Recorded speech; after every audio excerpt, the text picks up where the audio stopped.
Good evening. Good evening. Hope everybody is doing well out there. Wanted to get a little NFL pre-draft discussion before the draft on Thursday.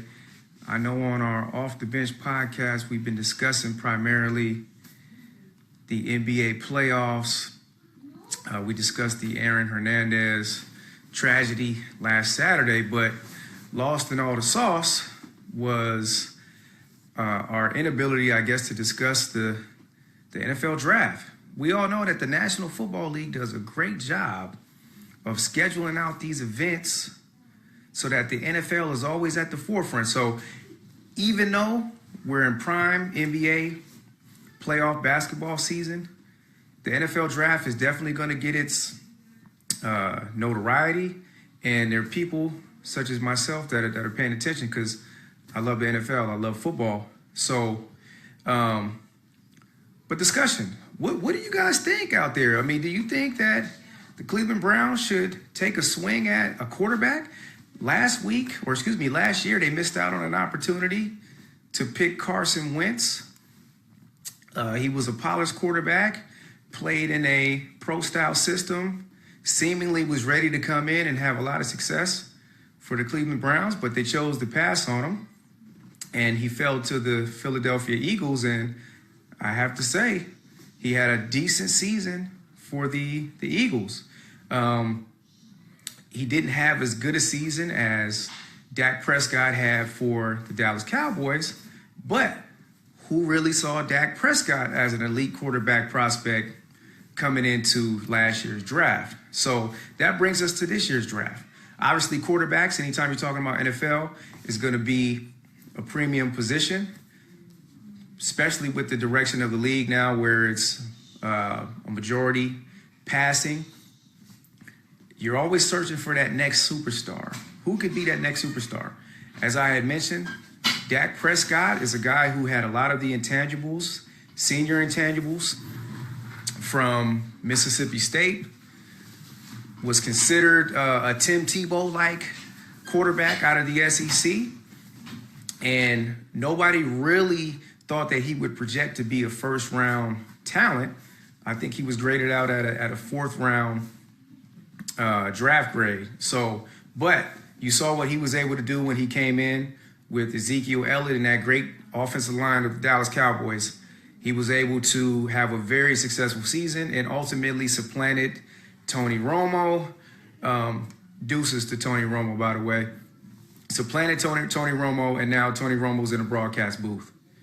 How he ends up getting the number one spot next to Jim Nantz when he hasn't broadcast any games before, I have absolutely no idea. If I was Phil Simms, I'd be hot right now. I'd be disgusted if I was Phil Simms. Phil Simms, former quarterback himself, former Super Bowl winning quarterback, gets supplanted for Tony Romo, a quarterback that never did a damn thing in the playoffs. I'm sorry, Cowboy fans. I just got to call it like I see it. Okay? Tony Romo was a very good quarterback, but he didn't win a damn thing. And now he gets to replace Phil Simms in the booth, but I digress. But back to the quarterbacks. You got Mitchell Trubisky out of North Carolina. This is a one-year starter. It's a guy that sat behind Marquise Williams, who was a pretty decent quarterback there at North Carolina. Coach Larry Fedora doing a great job of getting the Tar Heels some love on the football field. We know they'll always be a basketball school, but they've been pretty decent past couple years. Mitchell Trubisky, a guy that's got prototypical size, 6'2", 6'3", about 220, strong arm. I think some of the questions about Mitchell Trubisky is that lack of experience. Do you want to take a chance on a quarterback that hasn't had that much starting experience? Or do you want to take a chance on a guy that can project well from that position? I like Mitchell Trubisky. I saw him play several ACC games. He was very impressive against Florida State, who has as much talent as anybody in the country, especially defensively. They had a rough start, but again, talent-wise, Florida State is as good as it's going to get. So, okay. So my boy CT says, don't stop talking about the Cowboys now. Oh, okay. Well, listen, the Cowboys wasn't the primary focus, but since I see my off-the-bench partner in crime, Sean Dustin, is watching, I'll repeat what I said. I said Tony Romo should not have taken the number one spot next to Jim Nantz in the booth. That's what I said. I said he didn't win anything. Phil Simms was a Super Bowl winning quarterback, and Phil Simms has done a great job and has partnered with Jim Nantz throughout all these years and has done a fine job. And now all of a sudden, Tony Romo's retiring, and now he just ascends to the number one team in football. I don't see it. I'm sorry, I don't see it. But anyways, back to the NFL draft, back to the quarterback. So Mitchell Trubisky, a lot of teams like his ability, like his upside. Myself, I just think you need to focus on Deshaun Watson. This is an individual that, if we're talking about a guy that's ready right now, a guy that has 3 years of starting experience, a guy that somebody calling me. So a guy that was a little inconsistent this past year because he was trying to live up to that standard of excellence that he set in their loss in the championship last year to Alabama. So he was pressing a little bit. But once he got over that, he was back to being the Deshaun Watson that had established himself as probably the best quarterback in college football over the past couple years. And you saw what he did in the championship game against a ferocious Alabama defense. Make no mistake, this Alabama defense was NFL caliber. They're going to have several first-round picks, including the defensive tackle, Jonathan Allen. They're going to have Reuben Foster, who is a great linebacker. Marlon Humphrey, a defensive back, probably going to go in the first round as well.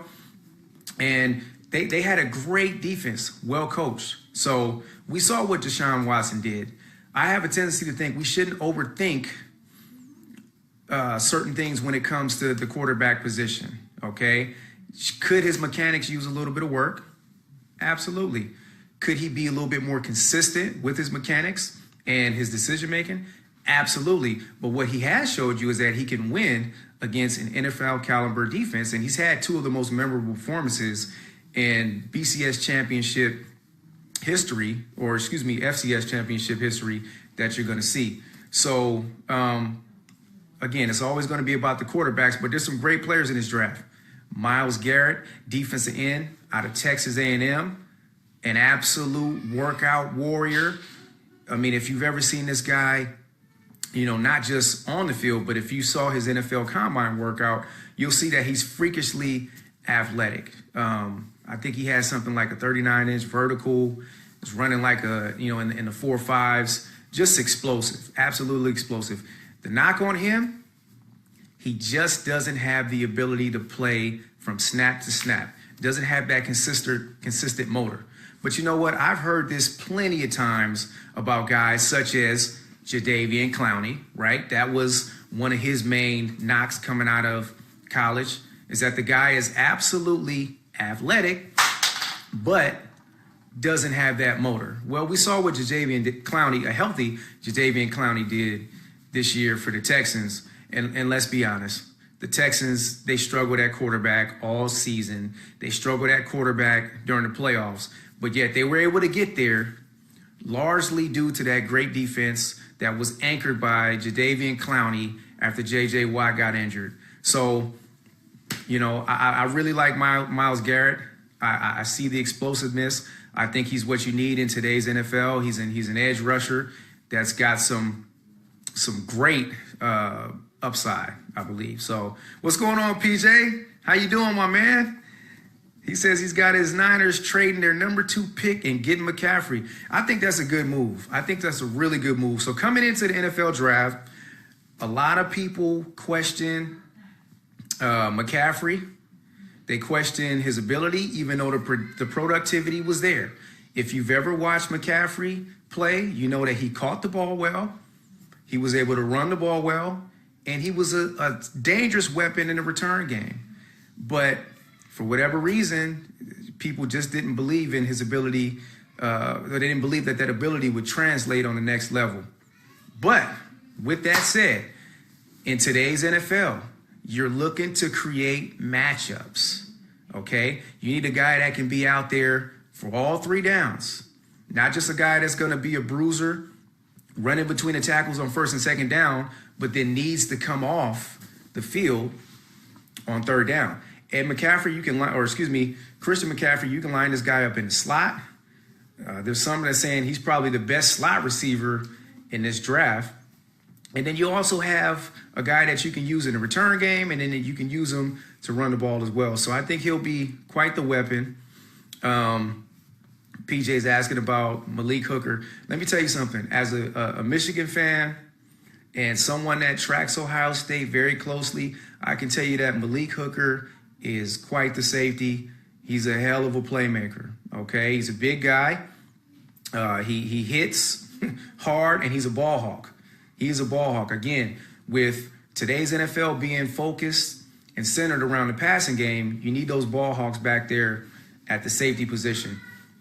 So Ronnie is saying that 5 bench reps. He's going to have to work on that. Oh, so I'm assuming he's talking about Christian McCaffrey only having five bench reps at 225. I don't know about that. Christian McCaffrey looks like he's put together. But yeah, so and then when you talk about the running back position as we continue, Leonard Fournette is a gentleman that is 6'1", 240, runs a 4.5. Okay, I would tend to think he's a little bit faster than that, watching his game tape, but he's a violent runner. He is a violent runner. Doesn't catch the ball out of the backfield as well as a Christian McCaffrey, or maybe even what's the kid from Florida State, Dalvin Cook. But nevertheless, you know, when you're talking about a bruiser, a guy that's going to really punish linebackers and defensive backs, I think Leonard Fournette, he's your guy. I certainly would draft him if I was a GM. But again, defensively, I think you need playmakers to combat some of these mismatches on offense. So if you can have a versatile defensive end that can be a game breaker or a game wrecker, a guy like a Von Miller that's versatile enough to drop back in pass coverage, but disruptive enough to beat you off the edge, I think those are the guys that I would put a premium on in the draft. So, and of course, defensive back. You know, we keep coming back to the same idea that it's a passing league, so you got to have people that can cover. And there's tons of defensive backs out there this year. I believe Marshawn Lattimore out of Ohio State is one of the top cover corners. He's got prototypical size, 6 feet, 6'1", 205 pounds, 4'3", 640. So as much as it pains me to give the nod to an Ohio State guy, very impressive specimen. Garyon Conley, his counterpart on the other side for Ohio State. He's a decent cornerback, although I'm hearing about some trouble, sexual assault, rape. If you ever want to have your draft stock drop, just be accused of sexual assault or rape. So, but there's tons of corners out there. I like the kid Tre'Davious White out of LSU. I like Jordan Lewis, University of Michigan. I'm not just saying that because he's a Michigan guy. He can actually cover. I think he'll be an excellent nickel back in the league. Great quickness, great press man technique, a little bit on the small side. But yeah, there's some corners out there. University of Washington, Kevin King and Sidney Rice, 2 long corners that are athletic. You're talking about 4'4" guys that can tackle, and guys that match up well against some of the bigger receivers. So my brother Ronnie Robinson, he thinks running back is too deep of a position for the 49ers to take in the first round. If they trade down, they can get extra picks. That is a great value in the 3rd to 5th round. Well, I think he's right. If anything, if we've learned anything over the past couple years, we've learned that the running back position isn't quite what it used to be. I believe just a couple years ago is when we finally had a running back taken in the first round. I believe that was Melvin Gordon. But last year you had Zeke Elliott taken in the first round, and you saw what he was able to do with the Dallas Cowboys. At some point during last season, there were even some that were giving him the MVP nod. So I think the running back position is a premium position, especially if you can get a 3-down back. And as Ronnie Robinson says, the draft is very deep. So I think you'll be able to get a quality back in the later rounds. So just a little pre-draft talk on Off the Bench Saturday, featuring myself, Javone, Tavares, Kevin Cornegay, and Sean Dustin. We will be coming to you with post-draft commentary. We'll see who the big winners were, who the losers were, and here's the question. Is Cleveland going to have the heart to pull the trigger on a quarterback? Last year, you missed out on Carson Wentz, who by all accounts is going to be a franchise quarterback for the Eagles. Will they have the heart to pull the trigger, or do you go with the safe pick? You go with Myles Garrett, an athletic defensive end that'll be able to come in and help you right away. So we'll see.